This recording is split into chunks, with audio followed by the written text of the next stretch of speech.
City of Port Adelaide Enfield CEO Mark Withers discusses why service reviews are most valuable when they are part of an ongoing cyclical process. Looking at the way we plan and set budgets and do the daily grind has always been in my head a linear process. You start at one end and you finish at the next, and then you start the next process. And that leads us to poor implementation of potential bonuses we could get from the review cycle itself.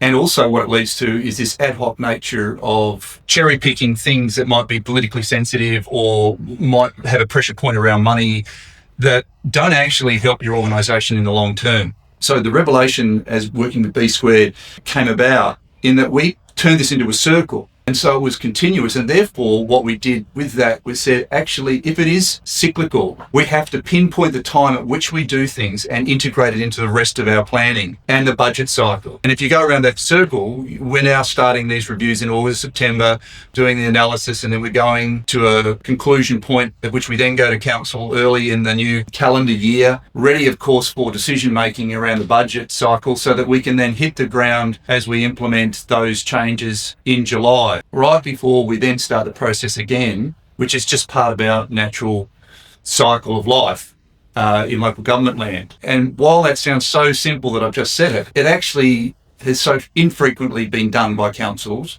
And while others are looking in to create registers for us to tick so that we comply with all their legislation and everything else, we forget that we can get real benefit out of that cyclical process and that leisurely framework just by injecting ourselves and our thinking into it.